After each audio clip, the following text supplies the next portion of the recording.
Thank you very much. It's a great pleasure to be here. You see, I put my title nice and high. I can't even reach it. This is based on joint work with Sandra Duracco and Ellie Yabush.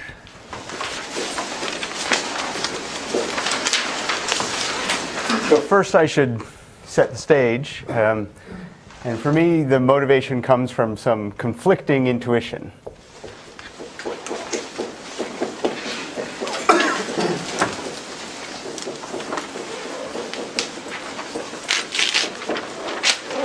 On one side, we have the theory of toric varieties,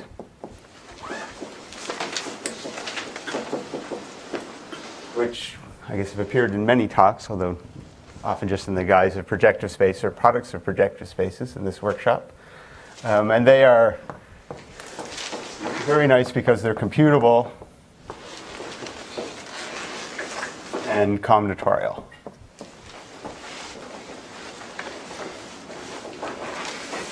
They show up in many branches of mathematics because of both of these features. In applications, it's the computability that makes them particularly nice. So almost any question you can ask about toric varieties, you can actually compute an answer for and understand very explicitly. On the other side, we have vector bundles. These are much more complicated.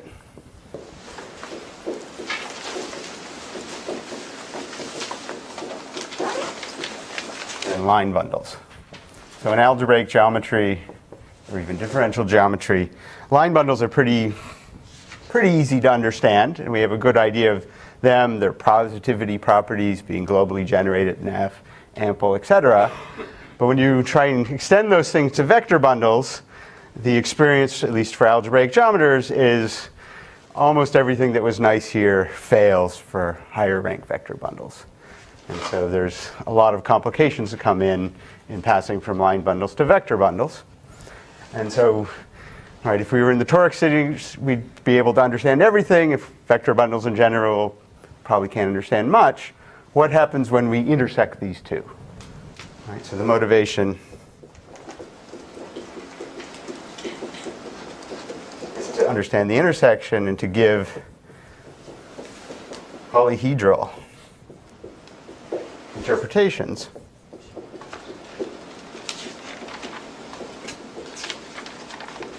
or properties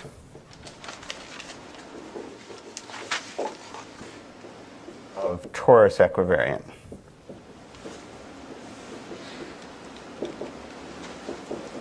Vector bundles. In some sense, see which of our two intuitions win. So to do this, let me be more explicit and talk about toric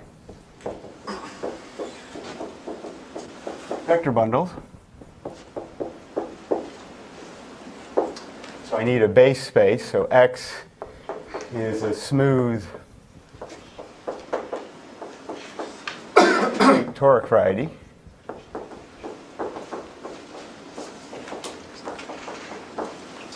I need a little bit of the combinatorial data associated to this. So I'll let V1, V2, up to Vn be the minimal lattice points.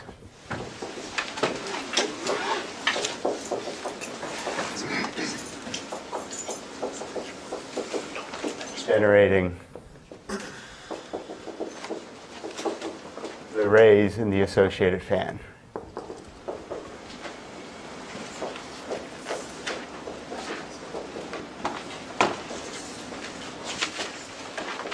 We'll see examples in a moment, but geometrically these vectors, integer vectors, correspond to the torus invariant divisors in my toric variety. So there's a nice geometric interpretation. Combinatorially, they're lattice points on the rays.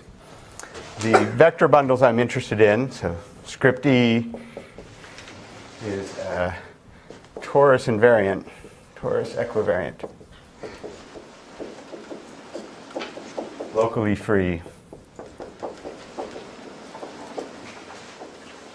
OX module of rank R, which is finite.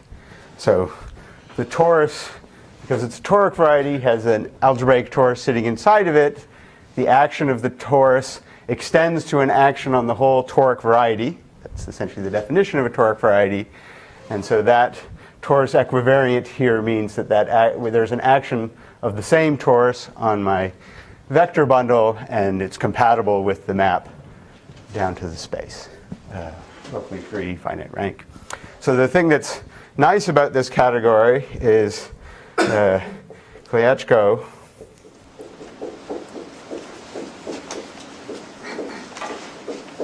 in '89 gave a alternative description, an equivalence of categories.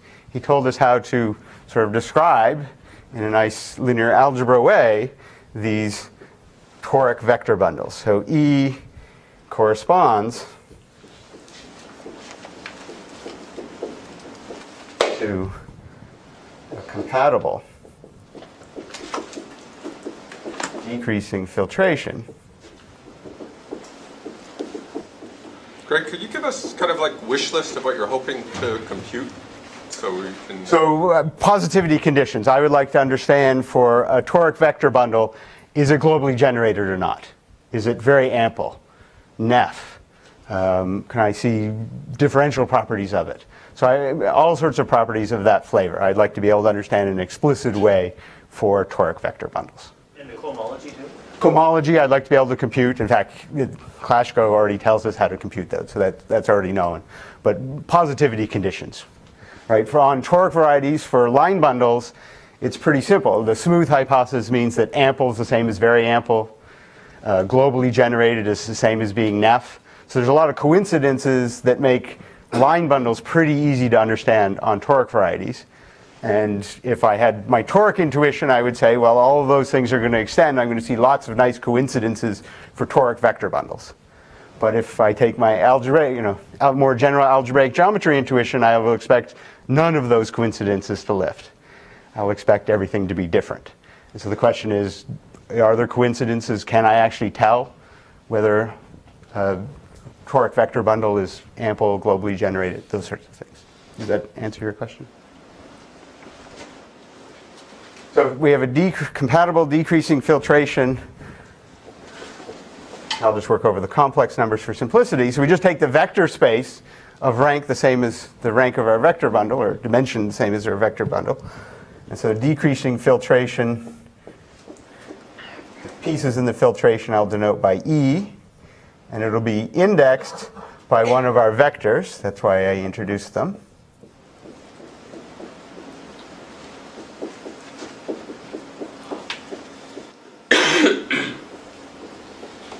So it starts with the whole space, decreases at some point down to 0, and we have one of these where I is between 1 and n, so for each ray, and j is any integer. So the nice thing about this is it turns a very, algebraic or geometric object into a collection of vector spaces. You just need to know about these filtered vector spaces, and there's an equivalence of category, so this is somehow, representable in a computer, a finite amount of information, concrete, and so we'd like to be able to work with these. I find this definition a little opaque at the beginning, so maybe an example is needed to really get a feel for these. So let's not be overly ambitious and work on P2, and then what are my fan? P2 looks like this. This is the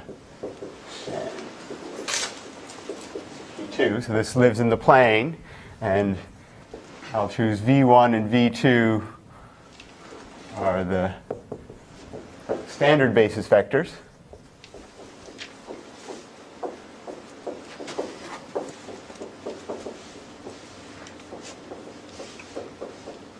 In the plane, so this is maybe V1. V2 pointing up, and my third ray, V3, in this case is minus V1 minus V2. This is 3, or I guess the minimal lattice point is actually the vector. And then I need a nice torus equivariant vector bundle to work with, and everything's nice in this situation. So the tangent bundle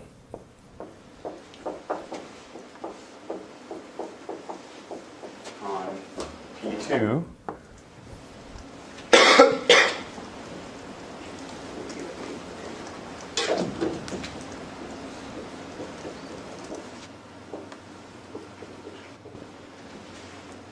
corresponds to some filtrations.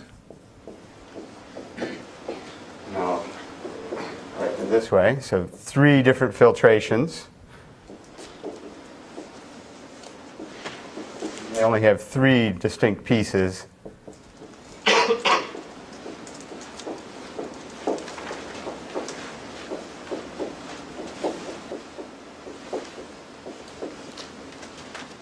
This is how it works. You get these, now for j less than 0, it's the whole space, C2, right? Tangent bundle, of course, is 2-dimensional on something that's 2-dimensional. And then I've identified, or used notation, I'm using the same vectors as a basis for my C2. So I just take the span of this, the ith one, so I get a 1-dimensional subspace, which depends on which ray we're on, and then for j bigger than 0, it's 0. So not a complicated filtration. I find expressions like this, again, not so clear. I like to visualize them in some way. So what's compatible? I see. I haven't defined compatible, so I will get to that. So I'm just concentrating on the filtrations. We'll get to the compatible. We're not there yet. A filtration for each I. Exactly. For each I have a filtration. That's right. This is I between 1 and 3. So I have 3 filtrations, and I haven't yet said what compatible is. I'll work up to it in this example. But how to visualize these, really what you need to know is the place they jump, right? You don't need to know, if for various values of j they're equal, for example, for all values of negative j, that's not the interesting information. You need to know where it changes. So, I mean, wouldn't it be better to, sorry to be pedantic, but Kliachko, it's really E corresponds to n compatible decreasing filtrations, right? Or do we get 3? Is that what you prefer? Compatible decreasing filtrations? Yeah, because you have n of them, not just one. That's right. I'm happy to make that change. So I'd like to visualize this in the plane as a collection or hyperplane arrangement. And if I think of in the filtration corresponding to V1, it changes at 2 points when j is 0 and 1. So I get 2 places where it changes. So when I'm on 0 or less, over here I get a C2. Here I get span of V1. And here I get 0. So that sort of encodes visually the filtration in one direction. The filtration in the V2 direction going up, again, changes in 2 places. We have C2. We get the span of V2. So a 1-dimensional thing, and then 0. And then finally in the V3 direction, this was the origin, I get, again, 2 guys where it changes. So I get a C2 span of V3 and 0. So this feels a little better to me, but not great yet. I think we can improve upon this. So this is sort of a visual representation of the 3 filtrations that go here. And what I'd like to do is actually not keep track of all of this information. That's not necessary. There's some pieces of this picture that capture everything. And that's where this word parliament comes in. Parliament. Polytopes. So since x is smooth, there exists a basis of our vector space CR for each maximal cone.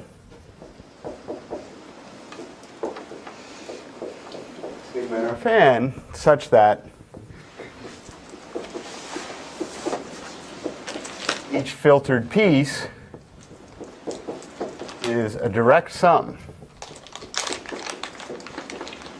of coordinate subspaces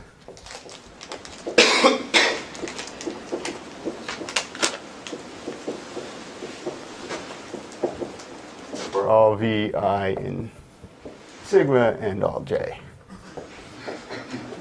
So this is the compatibility condition that Frank asked about. So I have on each ray, so in this case, 3 different filtrations, and they have to be aware of each other. Right? They can't just be completely arbitrary. And so you look at a maximal cone, for example, this cone, and I can choose a basis such that all the pieces that show up here are coordinates, direct sums of coordinate subspaces, and all the pieces in the filtration in the other direction are also coordinate subspaces. And in this example, maybe I'll change colors, the basis is v1, v3, here is v1, v2, and here is v2, v3. Can you always take the basis to come from the For the tangent bundle, you can always arrange to do that. I mean, there's some coincidence for tangent bundles. Yeah, I mean, there could be, I mean, there really are different bases as we move around. And they can be, I mean... In this case, they come from the rays of the cone, but in general, they don't. That's right. The reason they come from the rays of the cones is the tangent bundle is a little special. So that's the coincidence we're seeing here. So we have this, we understand the compatibility, and then for each such basis vector, E in C to the R, we introduce a polytope. So P sub E is a convex polytope, so it's a set of all vectors in our D space such that when we pair against the rays of our normal fan,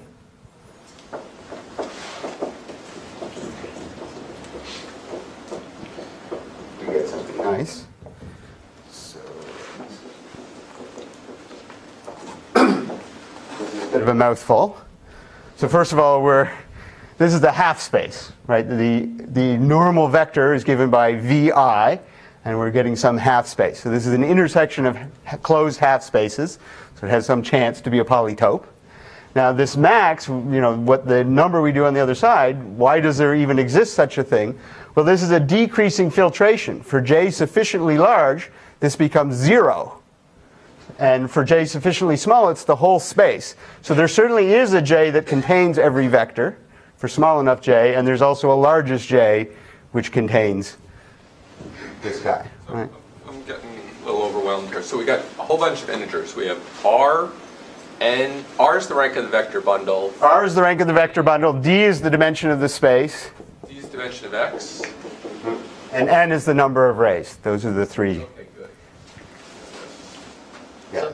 So the maximal cones correspond to the torus fixed points. Are these coordinate subspaces, these come from the torus action at that fixed point, sort of linearizing the vector bundle there? It has weights? That's right. So yes, absolutely. There's several different ways to interpret. And some of that's encoded in this. That's right.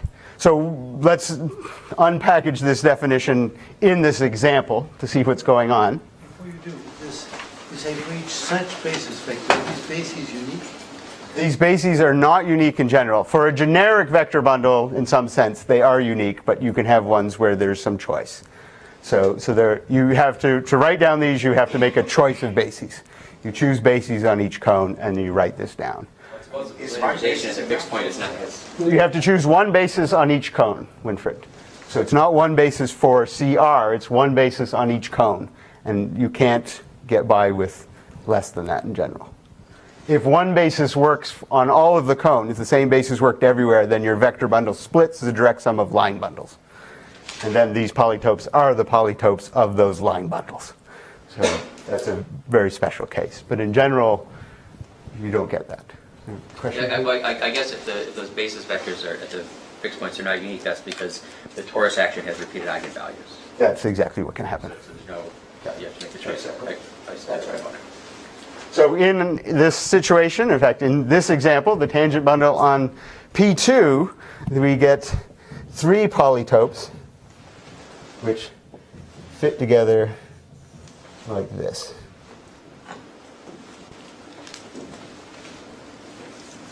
And there are 3 triangles, each have lattice points at their vertices. And those are the only lattice points they contain. This one is PV1, PV2, and PV3. So if we know these polytopes, in fact they were hiding in this picture before, these are the ones that we extract out from this definition. So we get, right, if we were doing line bundles, we would have gotten 1 polytope because, well, for a one-dimensional vector space, as soon as you choose a non-zero vector, you have a basis, and there's no complications going along. So you typically ignore the vector and just write down the 1 polytope.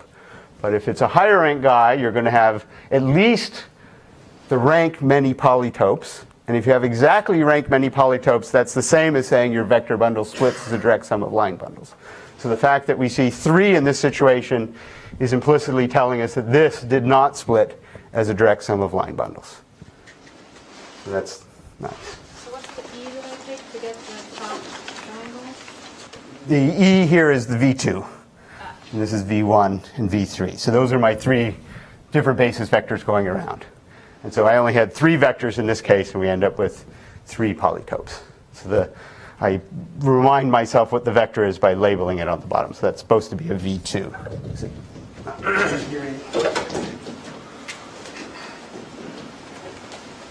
If you're on Pn, then a fully equivariant vector bundle, GLN plus 1 equivariant vector bundle is also torus equivariant. And so there must be some correspondence between Schur functors and... Absolutely. I haven't worked that out carefully, but absolutely there is a correspondence, yeah. So suppose I like the Cox ring, and I give you a graded module. Mm-hmm. So I haven't produced a Cox ring yet for these things. In fact, the Cox ring, as you would normally define it, is the direct sum over all the global sections over all the line bundles for these spaces. So maybe PE for some toric equivariant bundle can be defined. It turns out it's not finitely generated in general. These are not always Mori dream spaces. So it's not so nice to work with that in general. But it's an open question to characterize which vector bundles is it a Mori dream space. But E's a module over the coordinate ring of X. I could write E as a module over the coordinate ring of X, sure. That's what I had in mind.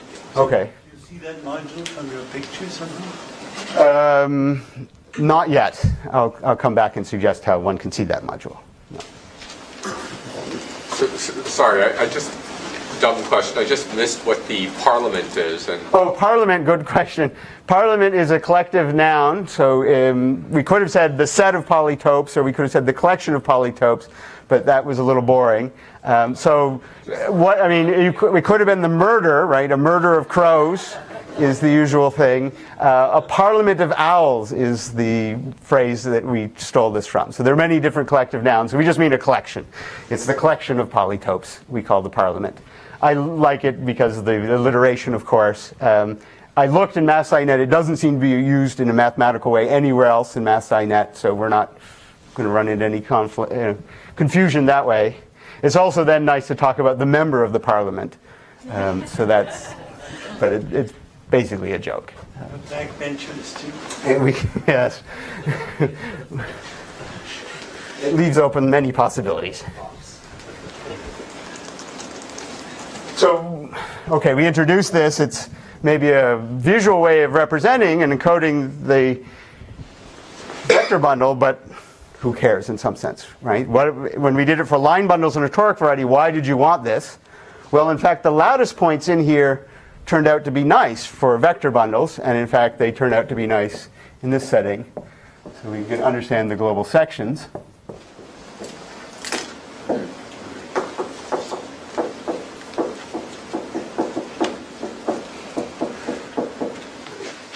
The lattice points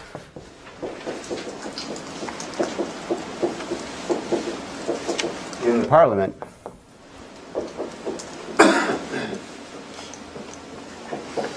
correspond to a torus equivariant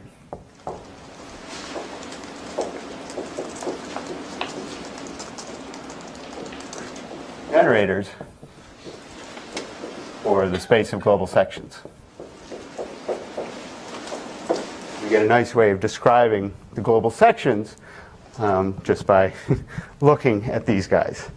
So this is almost the theorem we would have said for line bundles, except instead of generators, I would have said basis. And this example shows that there's something a little different going on. You think of each lattice point as giving me sort of the character data, and I have to remember the vector that came with it. And so if we look at the origin, lies in all three polytopes. So I get three different equivariant generators there, but in some sense they're lying in a two-dimensional vector space. And I can't have three independent vectors in a two-dimensional vector space, so there's a relation among them, and it is, of course, this relation that's coming into play. So when the polytopes overlap, you have to worry about the labels that come with them. And this is a feature we see that contrasts with line bundles. Line bundles, everything is purely combinatorial. Here, there's going to be some linear algebra data that comes into play. And the difference is for line bundles, there's no interesting linear algebra in a one-dimensional vector space. There is at least some slightly interesting linear algebra in a two-dimensional vector space. And that's the difference. So can you say what the picture is for a line bundle? Or what is the story when So you accidentally take a line bundle? So if you take a line bundle, then R is 1, and so you just need to choose one non-zero vector, and that will work all the way around.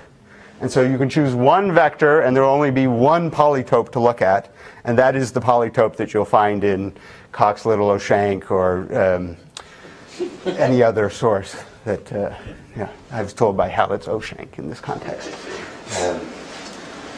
Yeah, so it coincides, or we're capturing the standard picture for toric varieties and line bundles. Did that answer your question? Still, it's not just an interval in that case. It's still some positive. That's right. Depending on the positivity property of the line bundle, right? If it's a genuine polytope that has points, then they're global sections. But there are line bundles on projective space that have no sections, in which case the polytope would be empty.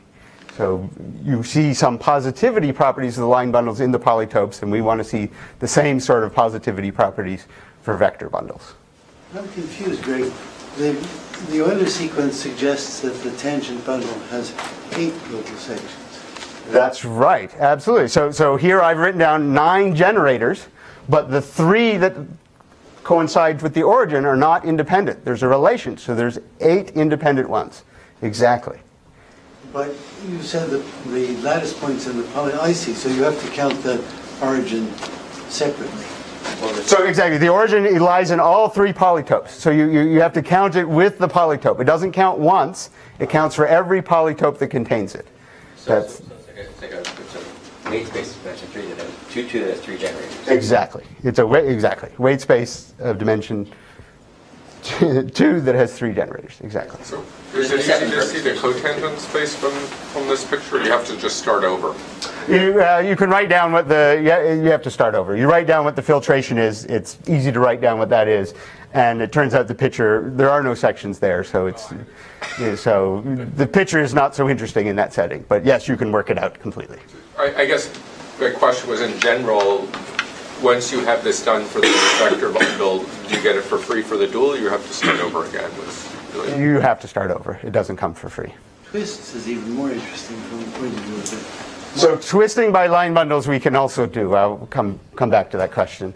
So this is nice. We can see global sections, but I'd like to know, is it globally generated or not? Right? This isn't, and I need one more piece of data. So for each maximal cone,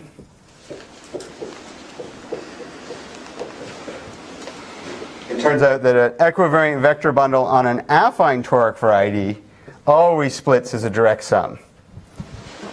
And so when I restrict to sort of the natural affine cover, I get some characters. All right. The U's are so-called associated characters.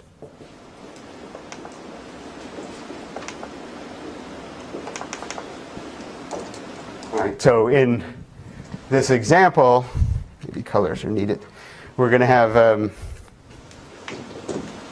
3 maximal cones.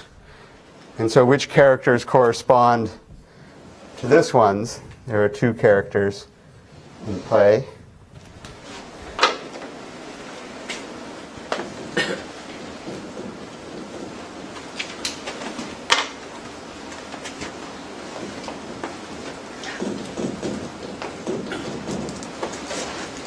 So we get, if we restrict here, these characters determine what happens.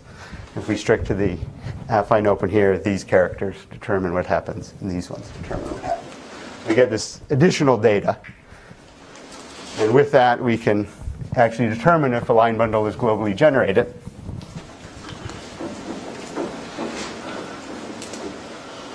So just have the picture right in my head. The fan of the toric variety and the hyperplane arrangement and the polytopes all live in the same space. So I think they live in slightly different space. The fan lives in D space, and the hyperplane arrangement, the hyperplane arrangement also lives in D space. So they all live in the same space, yes. The polytopes are parts. Parts lie in the D space. Why would they be in the same space? Because that's where the torus is acting. The fan and the polytope are dual spaces. Oh, thank you. So I've identified the duals. So I identified the duals, yes. So they're the same dimensional space, but they should be considered as dual spaces. Absolutely. So the theorem One is is that E is globally generated.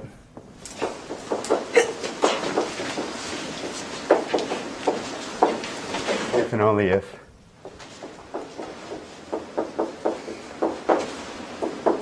the associated characters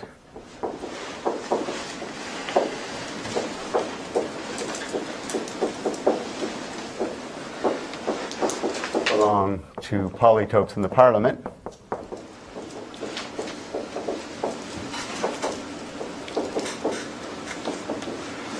And that's the combinatorial bit.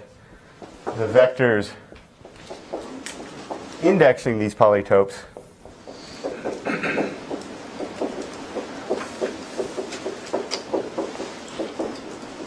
span C to the R. There's the combinatorial part and the linear part showing up. So, for example, for this example, if we look, all the characters belong to a polytope. And if we look at the blue guys, this corresponds to V2 and V1, and that was the standard basis. If we look at the red guys, we get V3 and V1. That's also a basis. And for the purple guys, we get V2 and V3. That also forms a basis. So we've seen something that's well known, that the tangent bundle on P2 is globally generated. Right, so that's what we see in that situation. So we get this nice pictorial. And in fact, again, it degenerates the line bundle case to the well-known situation for line bundles. In particular, you don't need the linear condition because you just have a one vector in a one-dimensional space. So that's really the new feature showing up. So, sorry, to get the decomposition on each piece, you need some other methods, or you see it directly from the filtration? You have to do, you don't see it directly from the filtration. You have to do a little bit of work to compare them, but it's easily extracted from the filtration. If it's not, you have to compare the appropriate pieces, so to look for the characters. So you have to compare the filtration for V1 and V2 to figure out what the characters are on that cone and go around. But it's a tiny bit of linear algebra, not much going on. So this is one positivity property which we can see nicely in the parliament of polytopes. What about others? So what about, say, ampleness?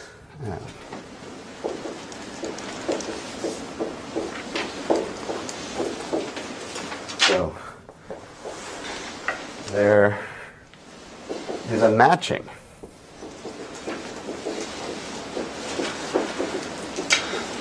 between associated characters.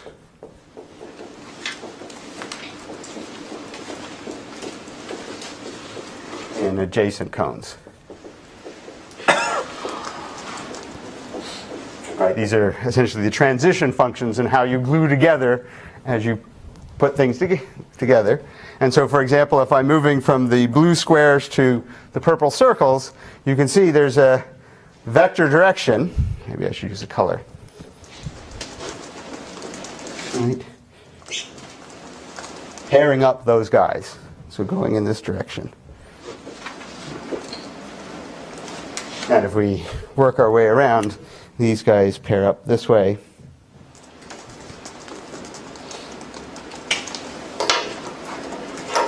And these guys pair up this way.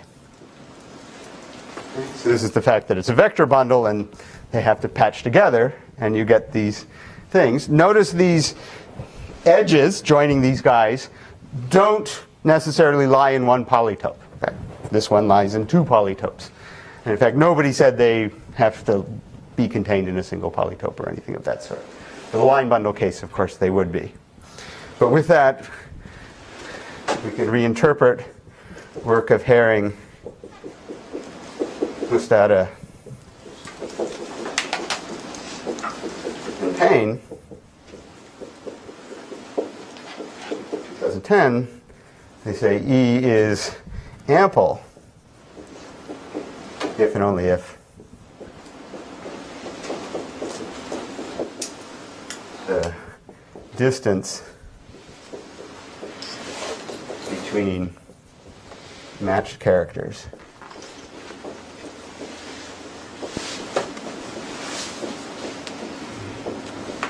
positive. Right, notice there's a directionality. If I'm going from the blue to the purple, I have to go in this direction, and so traveling in the same direction means that this is a positive distance. Right, you could have had the purple circle be on the other side, and that would have been a negative distance. So it's positive. And in fact, these correspond to restrictions of your vector bundle to the torus invariant curves. And so you're getting the decomposition that way. And so we see from this, since they're all positive, not only is the tangent bundle globally generated, it's in fact ample. Again, not a new result for P2, but a nice way to visualize these things. What does positive mean? I didn't understand. Sorry, positive, there's a direction. So, I mean, there are lattice points, so I could count the lattice distance if you want. And this is distance 1, because I'm traveling in the same direction I would if I was moving in the fan. But if I had the purple circle on the other side, I would be traveling in the opposite direction, so that would be lattice distance -1. So the fact that they always go in the same direction as they would in the fan. Does that answer your question, David? The fan's in one space and the polytope's in the dual space, so by the directly leads. I don't know. Yeah, I still don't Yeah, understand.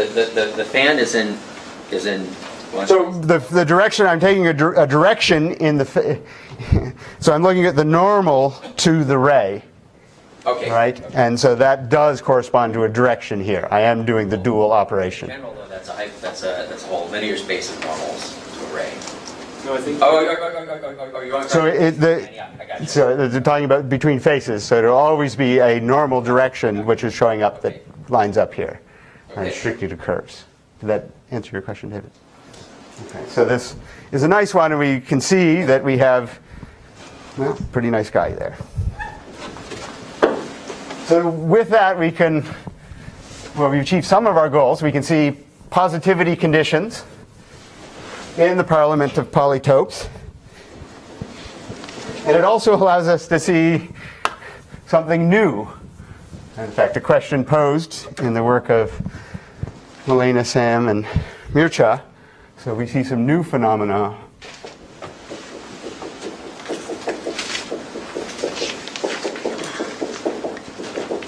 There exists ample, but not globally generated.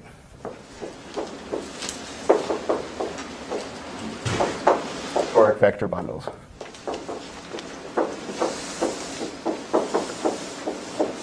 In fact, on P2, we can be explicit. So for line bundles, this is not possible. Every line bundle that's ample would in fact be very ample, globally generated. But for higher rank things, these things can separate, and I can sort of sketch a diagram like the one we had before. This time it will be a rank 3 guy.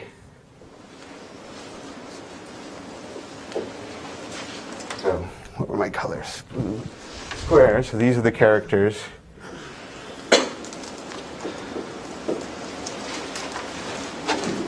Purple.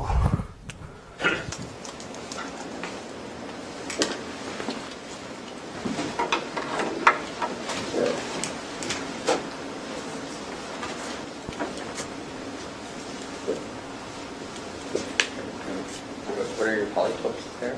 So the polytopes are these 4 triangles. And they just run. Plus this one is the empty polytope. So P, let's say E3 is Maybe it's empty. single. No, it's empty. It has no points in it.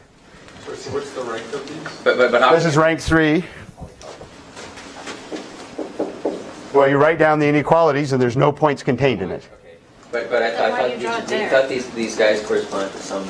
Well, I mean, it doesn't exist anywhere, but I'm showing the reason I'm doing it is to be globally generated, the character would have to live in something.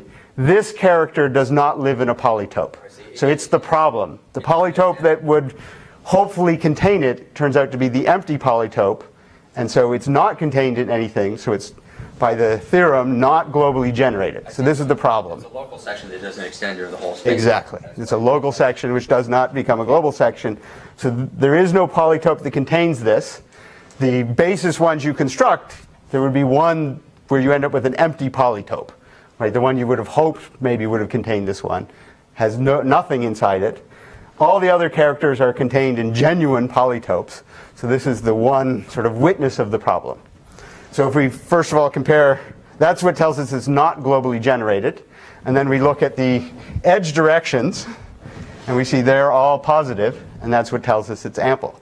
So a real problem here, or some new phenomenon. Can you see the restrictions to lines, the decomposition restrictions to lines? To the P1s, you mean? What? Yeah, so in fact, these are those restrictions. So if you restrict to there's 3 guys, so if you want to restrict between the blue and the purple, that's telling you one torus invariant P1 sitting inside. And the bundle, when you restrict to that, decomposes into a direct sum of 3, and the twists that show up are in fact the lattice lengths that show up here. So that's exactly what is encoded in the data. Those are the restrictions to the torus invariant lines. Can you see the restriction to a generic line? Not so easily, no. It plays nice with the torus guys and not so nicely with the other guys. Yeah. So we see some new phenomena. Some things worked well, some things didn't work so well. But actually this, I think, is more interesting.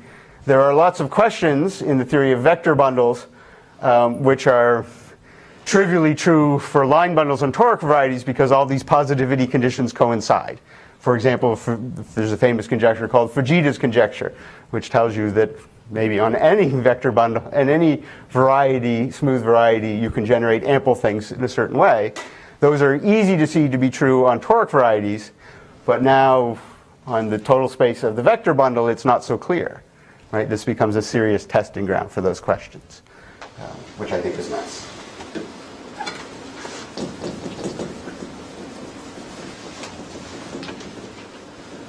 So it does, one thing that is a little strange is the restrictions to curves are these distances between characters, and they don't really have so much to do with the polytopes. Right? For line bundles, the restrictions would have been edges of polytopes, and edges of polytopes are something we like combinatorially.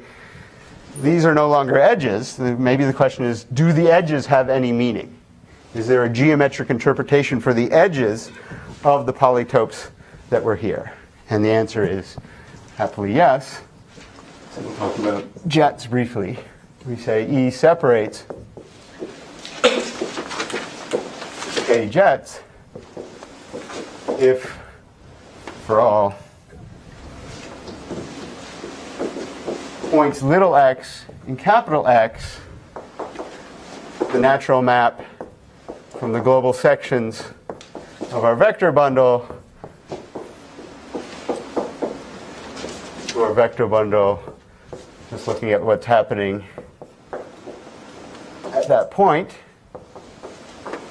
So this map is really taking the Taylor series, or expansion, all the derivatives of our section up to k. That's the map that's coming up here. That's why it's called jets. There really is that map, and we want this to be surjective. This is a condition we can ask, and it leads to a nice interpretation. The theorem is that E separates k jets if and only if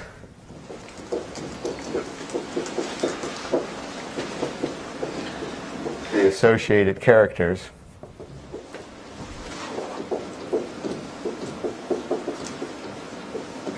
are contained in polytopes,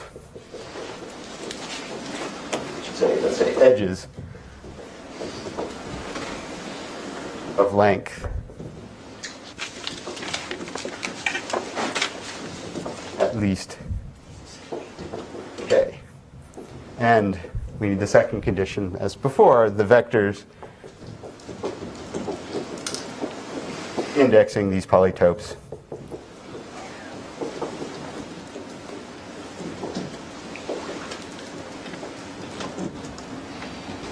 span CPR. So this gives an interpretation for the edges. Right? If we look at this character, it's saying this part is one jet spanned sort of locally here, but here, because the polytope is empty, it's not. So if we go back to our tangent bundle, we can see that in fact it separates one jet. We had, it looks like this. So all the characters lived in polytopes whose edge length was at least 1. So the tangent bundle on P2 separates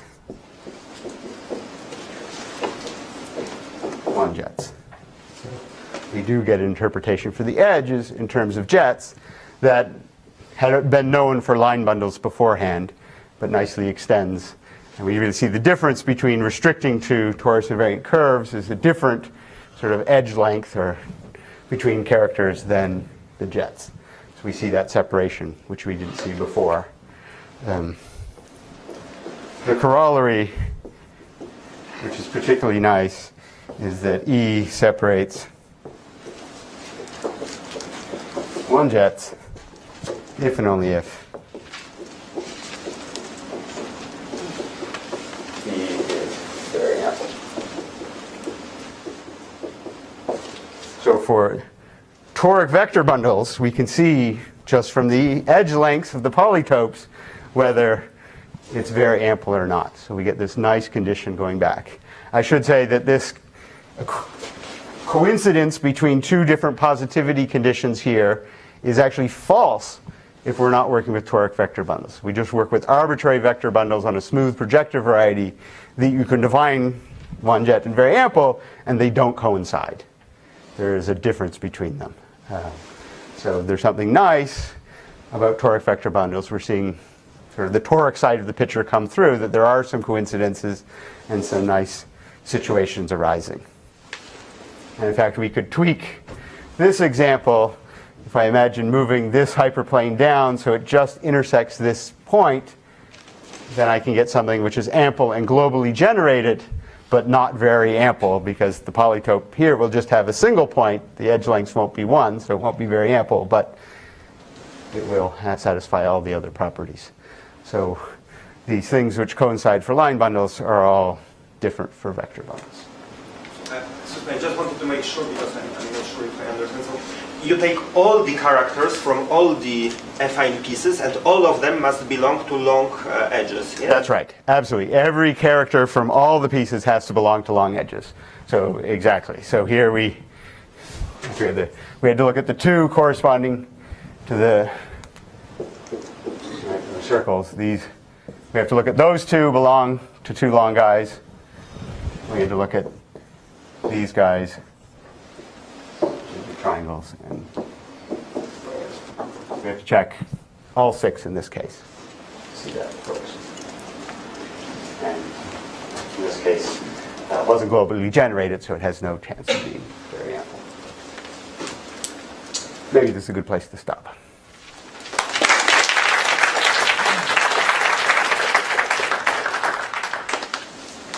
Okay, questions? Yeah.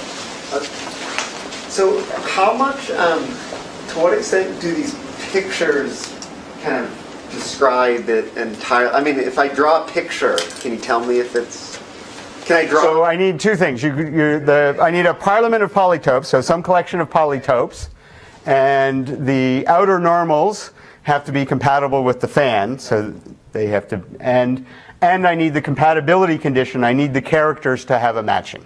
Okay. That's the other condition I need. So the supporting hyperplanes to your polytopes tell you where your filtrations break down, but you need the characters to ensure the compatibility, the matching condition. So it's in practice pretty easy to see that in a picture, but If and only if I absolutely there's properties. Then you recover the clash code data and you have a toric vector bundle. So you can deform these the way you were. Exactly. So you can deform them. You can really do visual things like I was suggesting and reconstruct. Yeah, absolutely. And that's in fact, right, this example was constructed by doing some sort of diagrammatic search like that. I should point out this is in fact, you can't do this with rank 2. It's not possible for a rank 2 bundle to be ample but not globally generated. But rank 3, you stand higher, you can do it. So the pictures allow you to see things like that. So this is a bundle of rank 3 on the plane. On P2, exactly. Yep. The minimal resolution, because this looks like the Togliatti bundle, and which has not trivial splitting type. And if it is the same, it is quite interesting because I don't think it was known it was ample.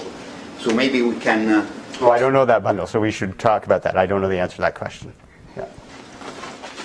So can you show, for example, every rank 2 toric vector bundle on P8 splits as a direct sum of line bundles? So there was previous work by Klashko who deals with some of these things. And so for low rank toric vector bundles, I think if the rank is lower than the dimension of the projective space, I think it has to be strictly lower, then they always split. So in particular things like the Horrocks-Mumford bundle is not a toric vector bundle. Okay, we didn't think we were getting everything. So, but for projective space that's known, and that's in some sense because the fan is so simple. Analogs of those results for other toric varieties are completely unknown. So that is interesting. So, go ahead. Frank Schreier and Sam Payne and I spent a few hours once trying to figure out whether there were toric supernatural bundles on P1 cross P1. So that would mean that, you have certain vanishing of cohomology of twists. Can you see that kind of thing here? So it depends on what you think the definition of supernatural should be. I think that Definition, which was these three roots of the Euler characteristic cohomology.